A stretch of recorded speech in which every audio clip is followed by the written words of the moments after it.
So tell me, how was life like in Russia prior to coming to the U.S.? It was challenging for me, but I feel like it was not as nearly challenging as it was for my parents. So they picked everything up, packed, all of our possessions in as many bags as we could, and we came here. What gave you the faith, the excitement to start your own company? I didn't want to have a boss, and those are all funny things because it turned out to be completely opposite. How did it turn out to be opposite? Before I had one boss, now I have every single client as a boss. Oh, that's a good point. And cybersecurity is so challenging because you're not fixing computer issues. You're thinking the way that a criminal would be thinking, right? Because you gotta be thinking where is the vulnerability? How can criminal leverage various ways to get in? And where's the risk for the business? We need IT, 100%. Yeah. So we have what we call 3 uniques. Our first unique is we don't do band-aid fixes. Number 2, we are super easy to get a hold of. And then the third is we're an extension of your organization.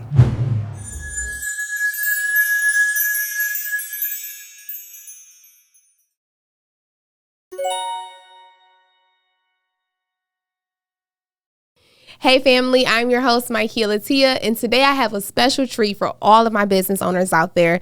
Are you confident in your company's cybersecurity and IT support? Do you have a dedicated team ready to tackle your IT needs at a moment's notice? If no, you're in the right place. Join me in welcoming Roman Golshteyn, the owner of The Computer Guy, a leading IT management company with over 2 decades of experience in business. Roman and his team excel in providing immediate, top-notch service to meet their clients' needs. Roman, welcome. How are you? I'm doing real good. Awesome. It's so great to see you today. I'm so excited to dive into your story. Thank you. I'm excited to be here as well. Yeah. So let's get into it, right? So you are from Russia, correct? Correct. And you moved to the United States, you said about 8th grade. Is that right? It is. I know so much already.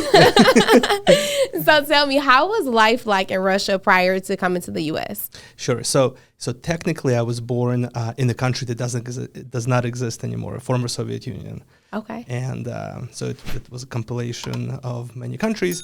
Russia was part of that union, and I was born in Russia. Yeah. Wow. So we came here back in '95. I went to the 8th grade. It was challenging for me, but I feel like it was not as nearly challenging as it was for my parents, who were pretty much the age that I am now. So they kind of they were already established. Okay. They had their careers, so they picked everything up, packed, all of our possessions in as many bags as we could, and we came here. Wow. And so I haven't really thought about it like that when I was growing up, but now I'm reflecting on it, and it's just crazy. Yeah. No, I can only imagine you go from one country to a totally different. What were some of your challenges or culture shocks when coming to the U.S.? Oh my goodness, everything was different. So I would say the number one thing that I that I thought was different is everybody was smiling here. In Russia, people were not smiling. If you're smiling at somebody in Russia, they're like, "Why are you smiling at me?" Oh. Yeah, it was just kind of that was a big culture shock. So people were a lot more friendlier. The food was different. My taste buds were kind of not designed for American food yet at the time.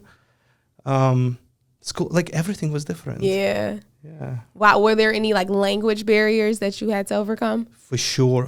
Oh my God. Totally different language, obviously. Uh-huh. We knew that we were coming here, so we tried to kind of start learning English ahead of time. Okay. And by the time that I came here, I knew maybe 100, 200 words. I mean, but nothing useful, really, like a table, top, TV set. Okay, right? yeah. But it was helpful. The school district that I was a part of, there were many families from the former Soviet Union. So the Berkeley schools is where I went. Okay.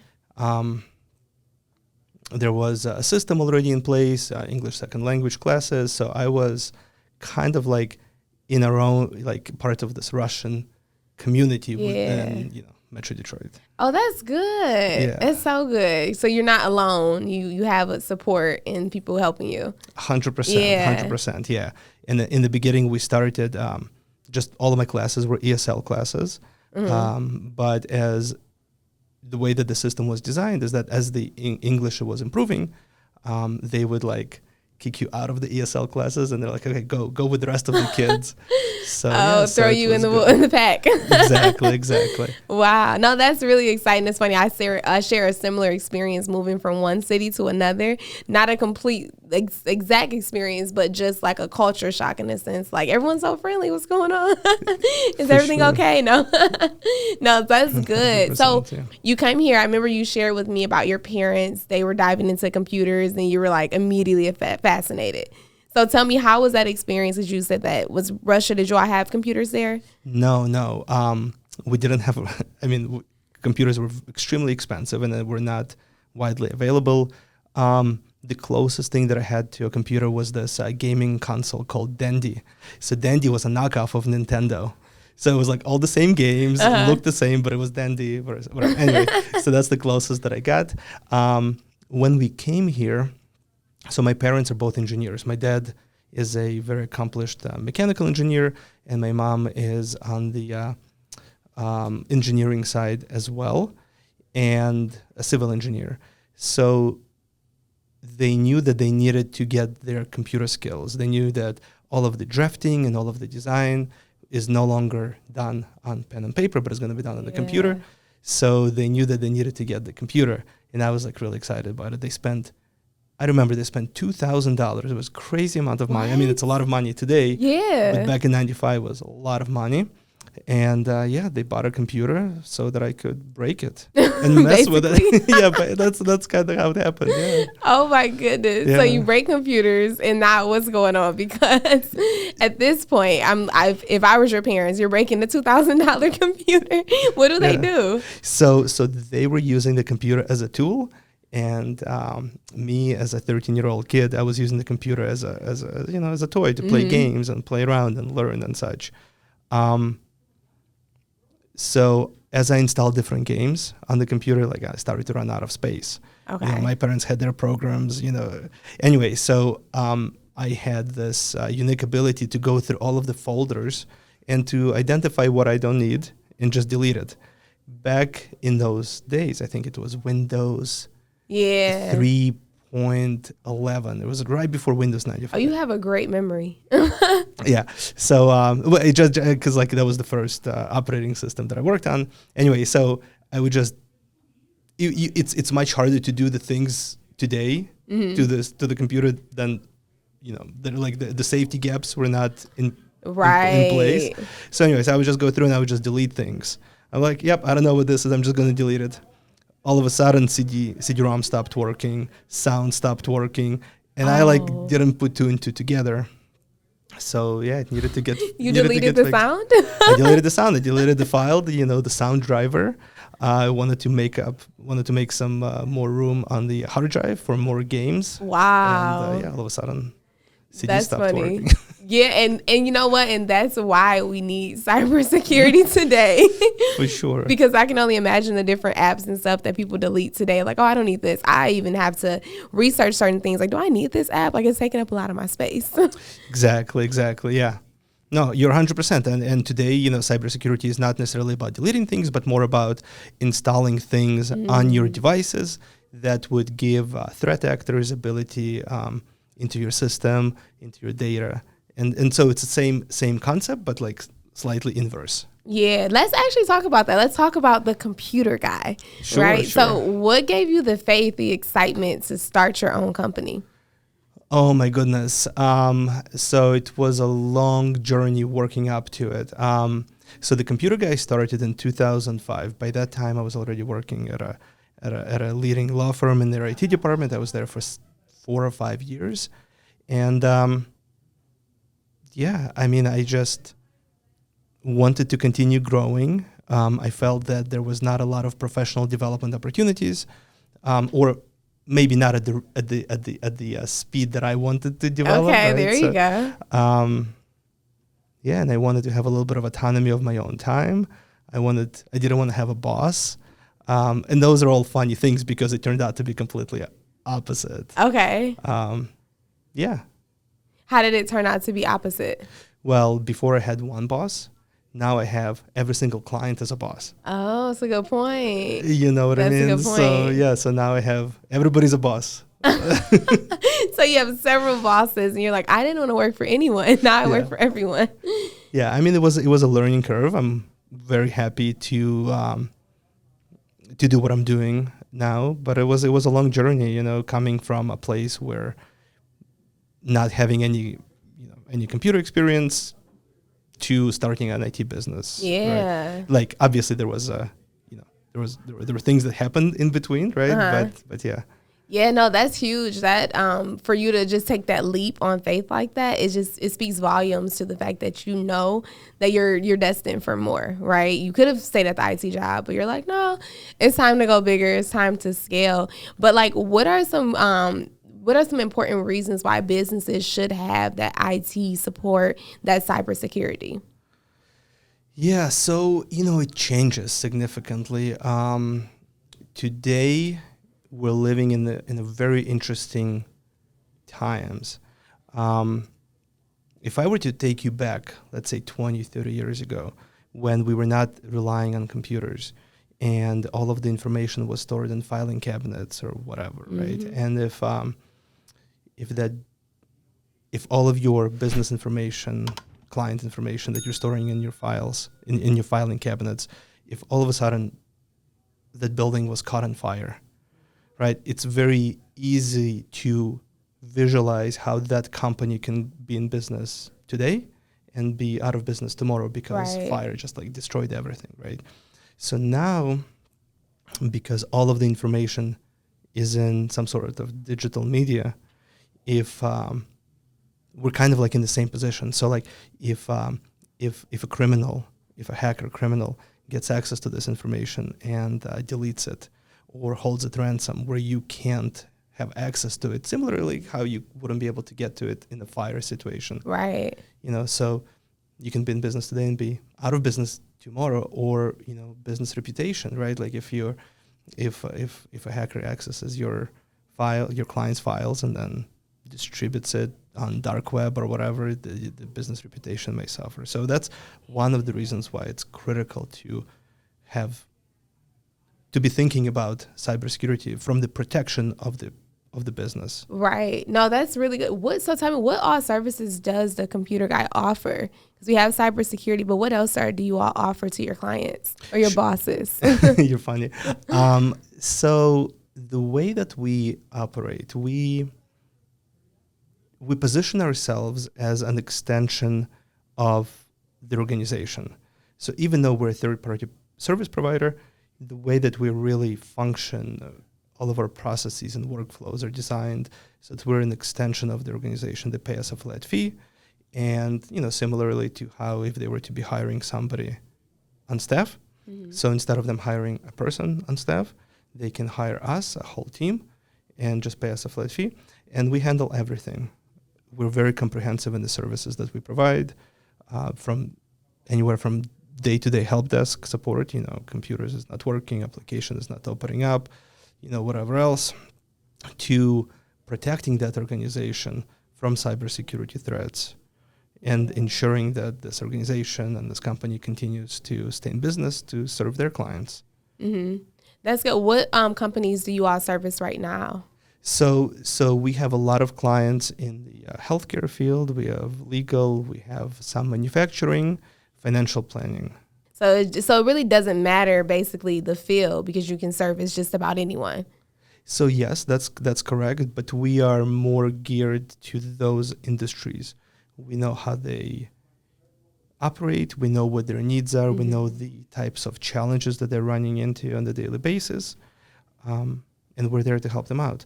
Like going back to your previous question, as far as what kind of services we provide. For sure, we do IT, day-to-day help desk, whatever, cybersecurity, but also optimizing their operational efficiencies, utilizing technology. So as part of us working with them, we do we try to do a really, really good job to understand how they function, what their internal workflows are, and what their challenges are. Because we work with a lot of different businesses, and because we're a small business, we can offer a lot of recommendation, a lot of solutions that may help them with their operational issues. Yeah. But utilizing technology, of course. Right. No, that's good. So is there like some sort of like software that the company pretty much logs into? Like, let's say, for example, they have a request, or there's a common issue that most people experience. Is there some sort of like site or something that they log into to just get those things handled immediately? Yeah. So like if let's say your computer is not working and you're getting ready for a presentation and whatnot, and your computer is not working, and it's due in a couple hours, that would be very challenging, and it would be pretty stressful for you, right? You shouldn't necessarily, as an employee of the company, you shouldn't necessarily be asked for troubleshooting and getting to the root cause of that issue, right? You got to be focusing at doing what you're doing best as an employee of the company, right? So at that point, you would reach out to us and you say, hey, such and such is not working. And then we would take it from there, get it working for you again, and hand this over back to you. Okay, so is there like tickets based on like emergency or urgency rather? Exactly. Okay.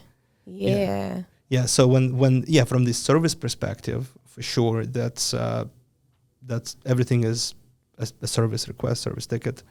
But as we're working kind of like with our clients, and as we are learning about them and learning about their business through our fractional CIO offering, we can identify the challenges that they're having and then offer some solutions that they can implement to address those challenges.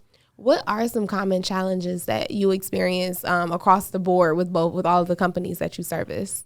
Yeah, so like if we were to take cybersecurity, if we were to take cybersecurity, put it aside, right? I would say one of the main challenges is to collaboration. So think of a company, 10, 20 people, they're accessing documents, they're sharing documents, spreadsheets, whatever. But, pre-pandemic, everybody was working in the same office. Post-pandemic, there was a lot of remote workers, there's hybrid, right? So how do you create an environment where team members, employees can collaborate and share documents in a secure and safe way, but also in an efficient way? I would argue that if you were creating a document, let's say you and I are collaborating on a presentation, you creating that presentation and emailing it to me, that would be one way that we can do this collaboration. But there are more efficient ways of doing it without you necessarily emailing me anything. Yeah. So I don't know if that's too in deep into the software, but like, what does that more efficient way look like? Yeah, so utilizing a lot of cloud solutions. There is Microsoft 365 has a lot of amazing offerings. Google Workspace has a ton of offerings as well. Yeah. There are many others, and it really depends. And they all offer their own, like they all have their pluses and minuses.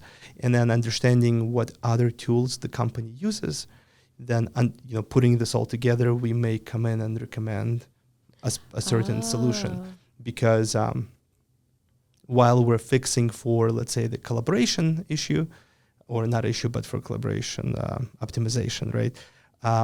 We know where the organization is going, and we are kind of putting these pieces in place by recommending a solution that may not necessarily be, like, while it would fix the issue that they're having today, it can also bring some additional things to the table where the company may not necessarily be using it today, but as we're seeing where they're going, as they're ready to implement, it's already there. So we don't have to necessarily offer one solution, and then when they grow a little bit and now they have additional needs, now we're like, okay, let's put the solution away. Let's bring something else in.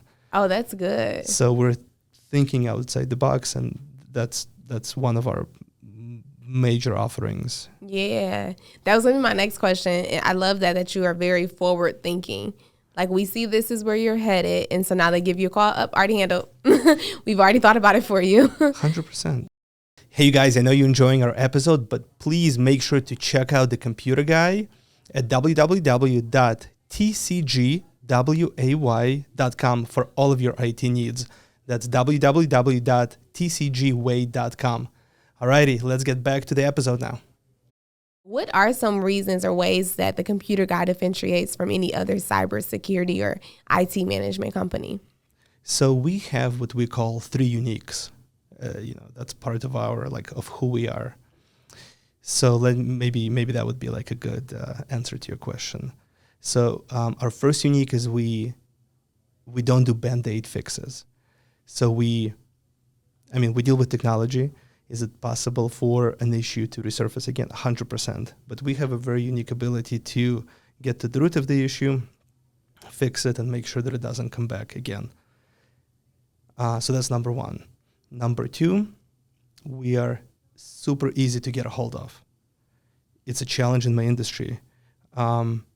Listen, we are in the support, we're in the support capacity. So if we're there for you to rely on us when you have issues, and if you're having challenges getting a hold of us, then we're failing, right? So it's super easy to get a hold of us. We're very responsive. Similarly to an issue that I shared with you that we just ran into last night. Yeah, exactly. And then the third is we're an extension of your organization. We're not just a vendor. There are a lot of companies that are just IT vendors, and I can talk a little bit about that as well. We're a legit extension of your organization. We want to be that's part of our culture. We want our clients to look at us as an extension of their organization. A lot of companies that you deal with in the IT field, and it's not good or bad, it's just kind of how it is. They'll come in and they'll say, "Yep, we'll take care of your computer issues, and please let us know which specific applications you use, and these are the only applications that we're going to provide support to you for." So if your staff reaches out to these other companies and for help with something outside of those specific business line applications, then chances are they may not get support because they're a vendor. Right. With us, we're aligning with the business initiatives of our clients. So if they have to bring in a new business line application, or they need to bring something in to help them be better, we're gonna take point on it and assist them with it. Wow. Does that ever become challenging when you have a client who has this specific application that they're using and they can't use an application that you're currently offering? Does it ever become a challenge trying to meet those needs? It's for sure. It's a challenge, 100%.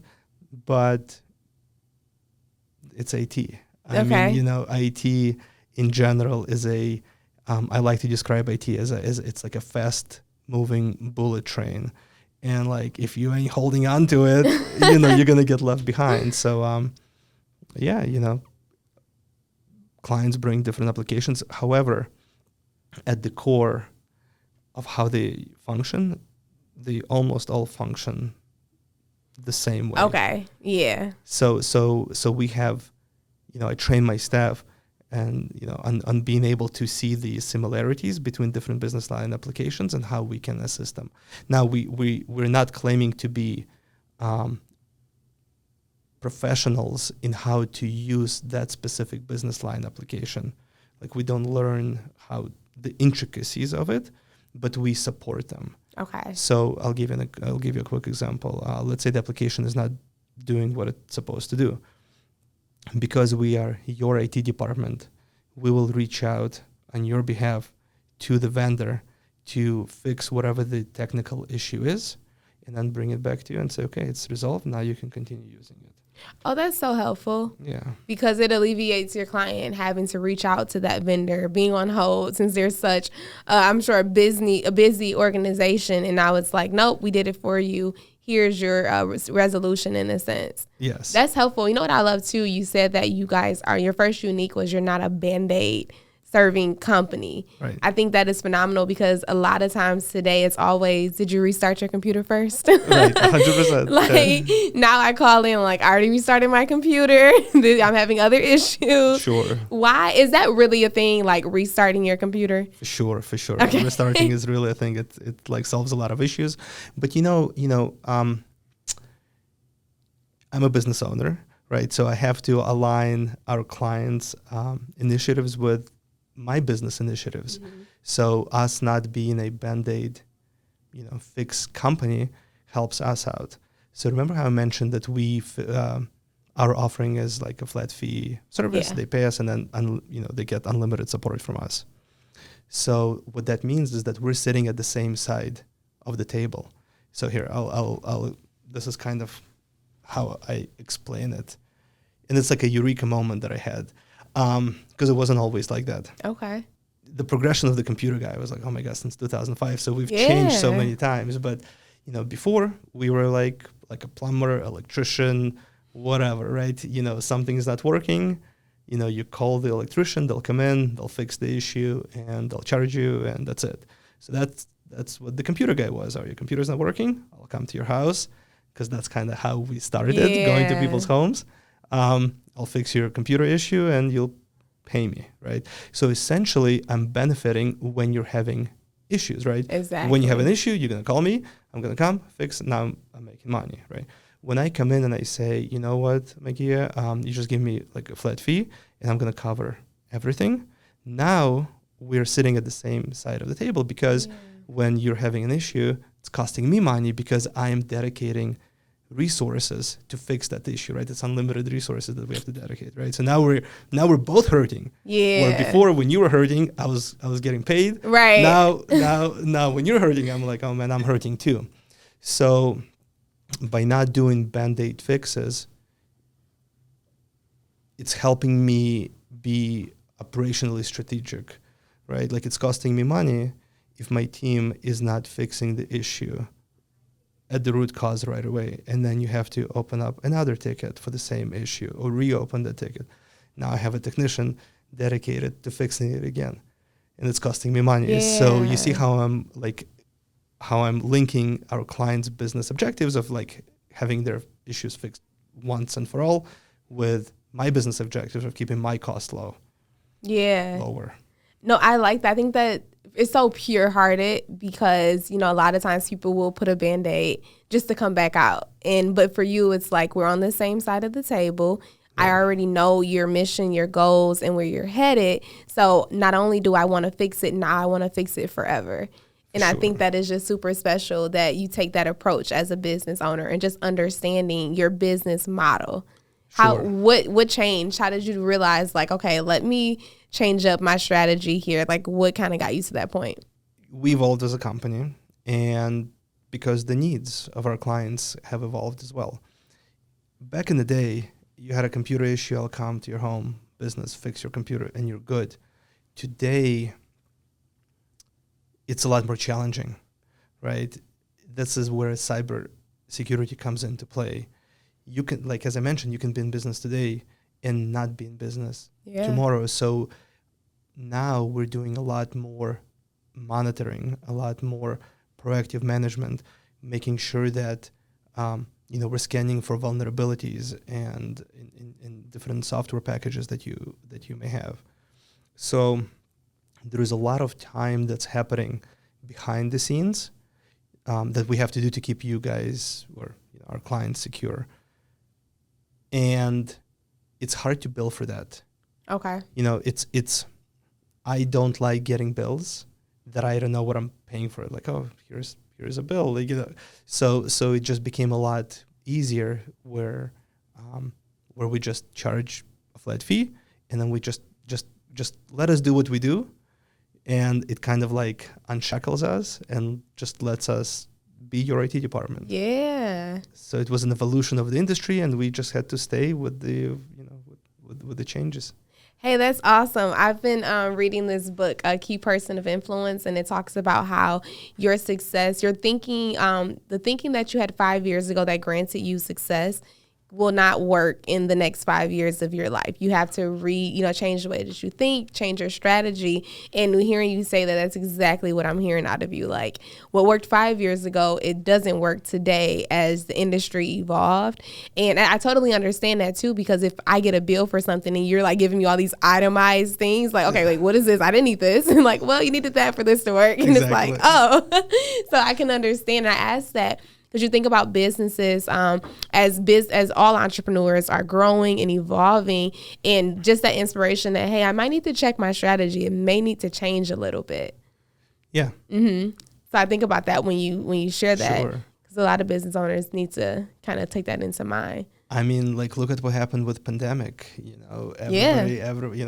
January, February, everybody's working in the office. March, in Michigan, we shut down for a little bit, right? So if we were to step back to some of the forward-thinking solutions that we were talking about earlier, when majority, I would say like vast majority of our clients that were following our recommendations, when they had to pivot to working from home, it was no big deal. They already had all the tools they needed. Yeah. That we just like, yep, no problem. Let us configure it. Let us set it up for you really quick. You already have everything. You don't have to pay for anything else.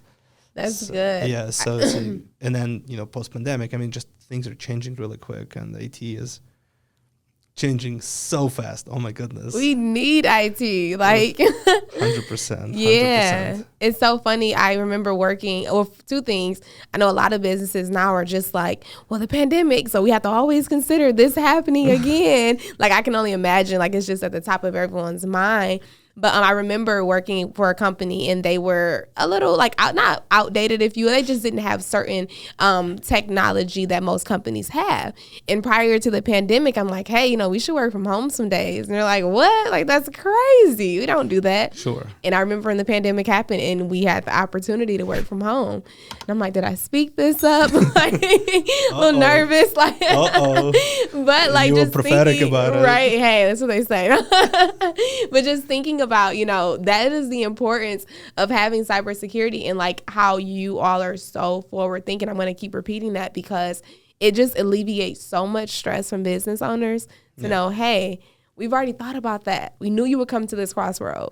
For sure. And cybersecurity is so challenging because you're not fixing problems. Like, you're not fixing computer issues. You're thinking the way that a criminal would be thinking, right? Because you got to be thinking like, where is the vulnerability? How can criminal leverage various ways to get in, and where is the risk for the business?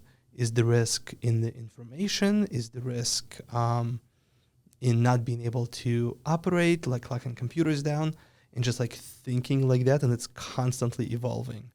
Wow. So so it's a cybersecurity is a totally different mindset. So much so that our industry is changing even today. There are companies that are focusing on just fixing computers and operational efficiencies and such, and then there are companies that are like, they don't do any of that, but they're doing a lot in cyber security field. It's and that's kind of where we're going as an organization. We're thinking over the next 5 years, over the next 3 years, we're moving more into cybersecurity. That's really where the need is, in my opinion. Computers are becoming less expensive. Your data is going more into the cloud, right? Like, where before companies were saving files on a file server, now they're saving it in the cloud. Yeah. And if you think about it,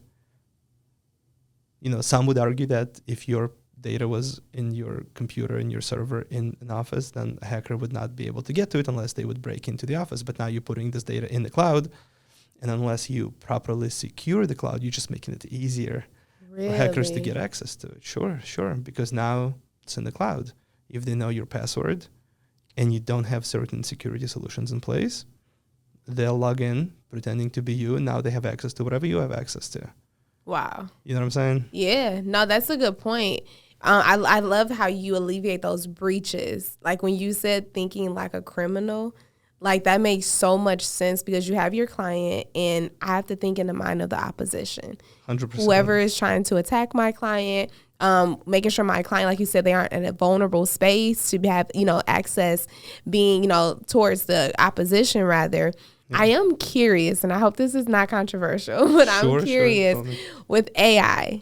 Are there any possibilities that you may see in the future that can be a breach or could cause some sort of just IT or cybersecurity red flags? Oh my goodness, yeah, 100%, ton. Have you ever received an email where you're like, they were asking you for money, or they were asking you to send something? Like, yes. Have you ever like, okay.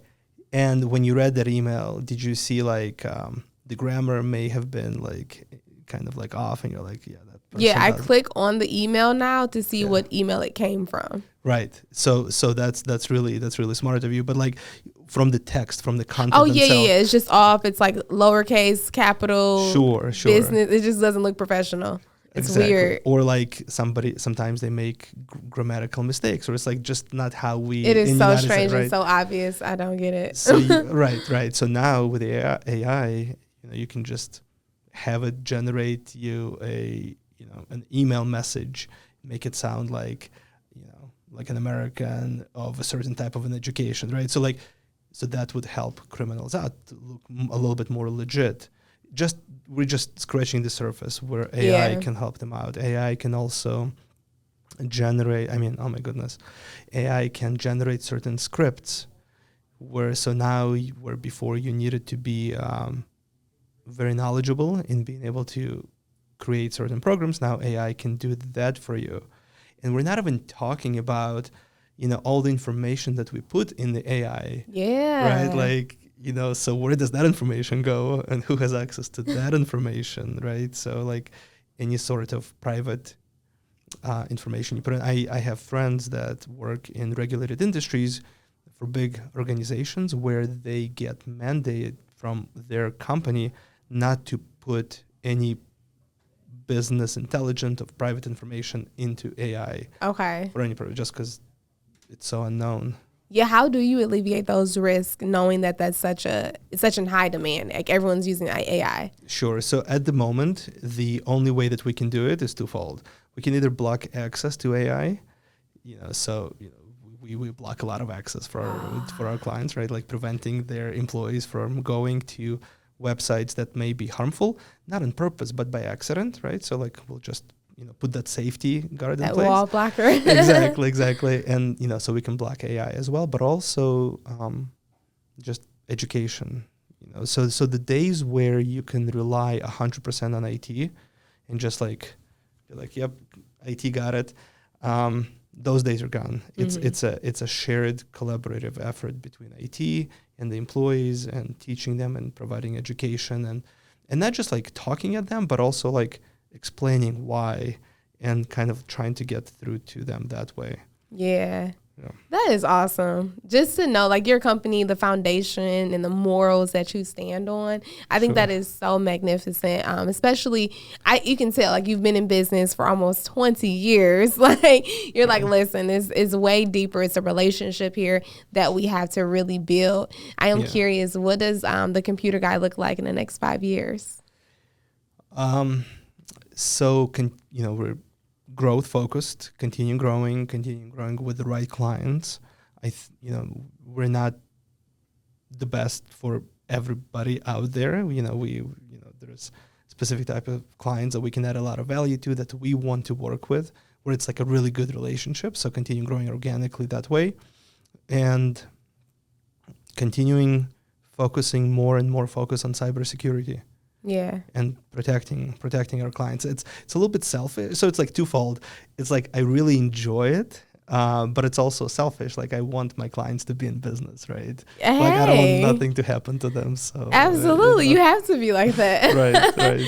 I am curious too. What has been the most rewarding part about your entrepreneur journey?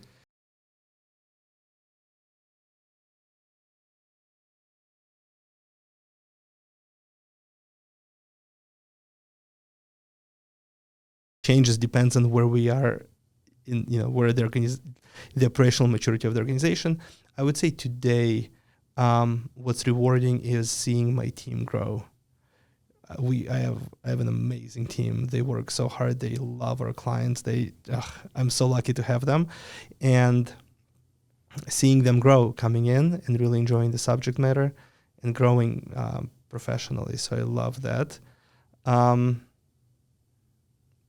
Also, it's like my company is like my child. Mm-hmm. I don't have kids at the moment, God willing, in the future, but to me it's like my child. So seeing it grow and seeing it being, functioning and adding value to our clients, and we help our clients so much. So like seeing that is just very, very rewarding. Yeah, that's awesome. And you're the forefront and you're building it piece by piece. Sure. Yep. Yeah.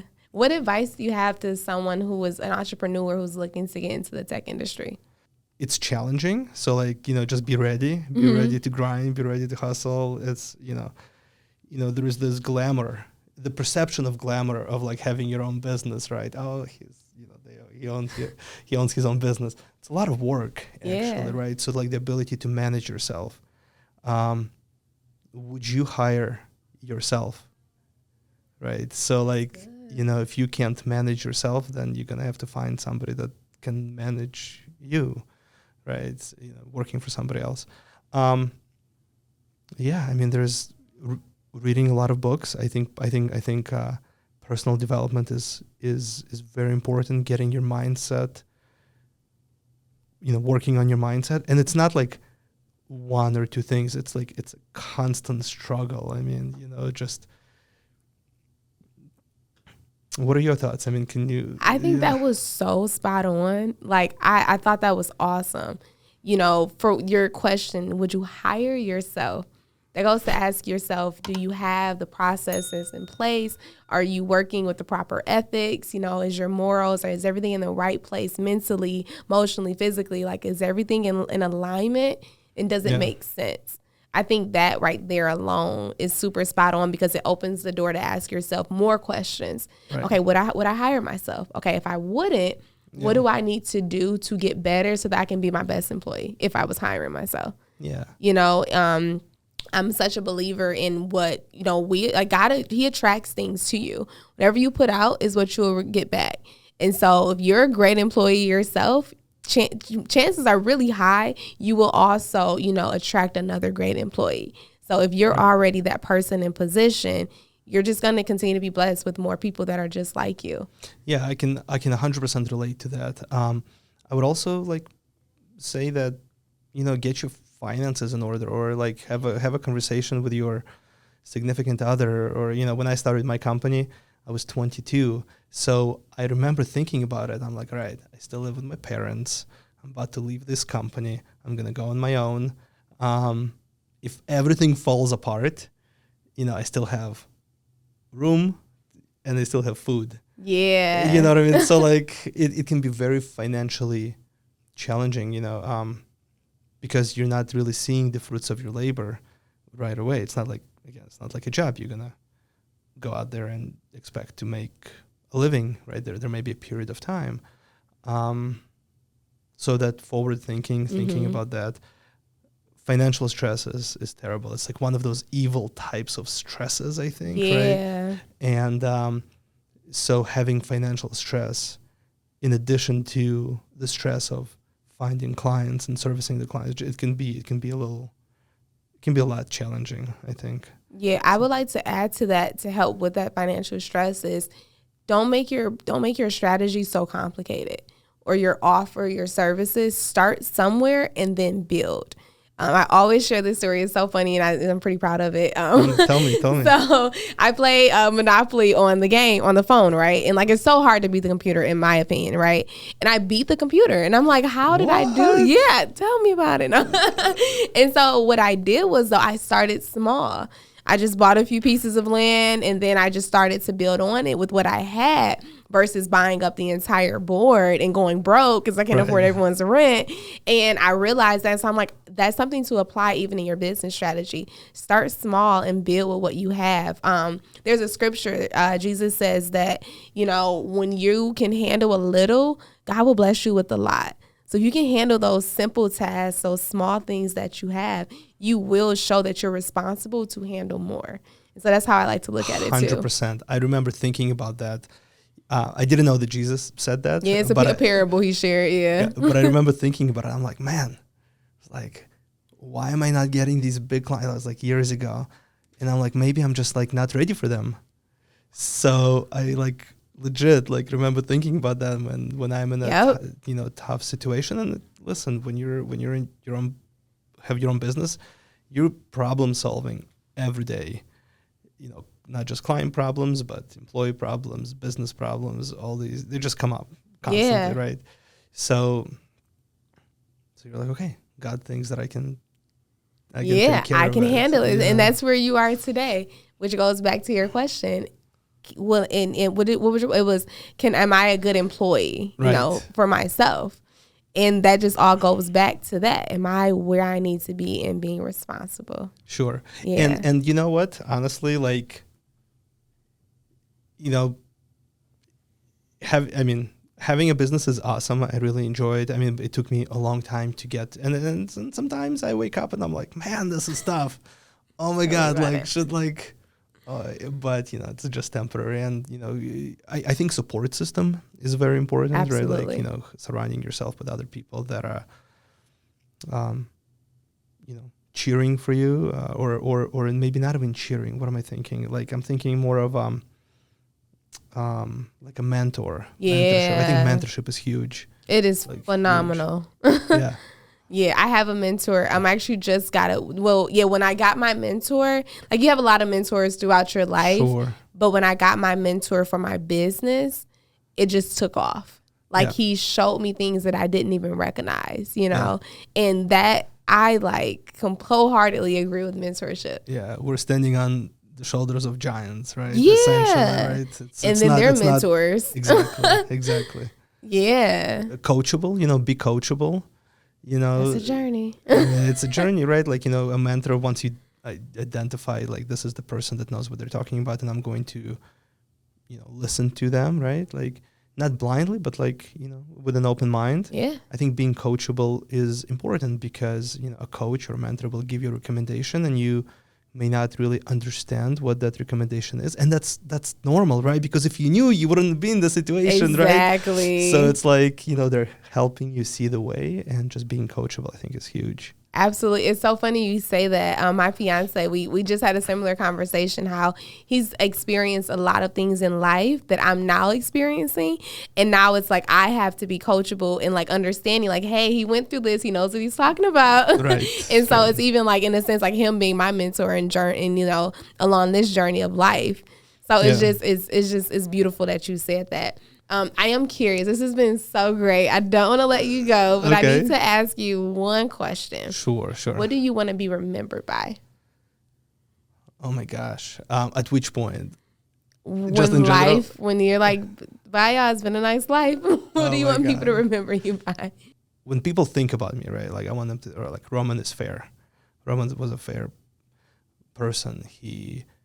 I want to help people grow. In general, like I enjoy helping people. Like if I meet somebody who's a good human being, I want to help them. So, I think that's really what I would love for my legacy to be. You know, that he was fair and that he helped me. Yeah. Yeah. Because like that's what I think about some of my mentors and some of the people that that were my friends who are no longer with us. You know, like I constantly think about them, and it's yeah. Yeah. No, that's awesome. I can even hear that from our conversation. You're definitely fair. Definitely consider how about all you? People. Me? Yeah. I always say I want to be remembered by my heart. Okay. I can be a very caring person, very kind and just understanding. And so it's so funny. Sometimes I felt like in my life, like, God, this heart is so big of mine. Like I'm always trying to do this and do that and help others that I had to learn to even help myself. Right. So it's funny you're interviewing me now. I like schmoozing, Yeah, no, that's great. Yeah, definitely my heart though. Definitely my heart. So yeah, thanks for asking. Sure, it feels great to be interviewed. Oh, you're so funny. I should welcome you to my podcast. Hey, because that's coming soon, isn't it? That's coming soon, 100%. We're gonna have to talk about that. Sounds good. So Roman, can you give the audience any social media, your website again, where they can find you and get set up with your IT services? Sure. So the easiest way is to just go on our website. It's www.tcg, which is an abbreviation for the computer guy, and then WAY, so tcgway.com. You can also find me on LinkedIn, Roman Golshteyn. You can find me on Facebook, the computer guy. But if you want to shoot me an email directly, I would love to engage with you. And any questions, any aspiring entrepreneurs, love having those conversations. You can email me directly. It's roman@tcgway.com. Awesome. Thank you so much. This is great. You're so welcome. Thank you. Yes. So that's a wrap. And we want to thank you all for staying in tune and locked into another episode of Unlocked with Keys. Make sure you go check out Roman and his IT company. You need it. We all need to make sure that we're protected and that we have the proper policies and cybersecurity in place. So I will see you next time. Bye.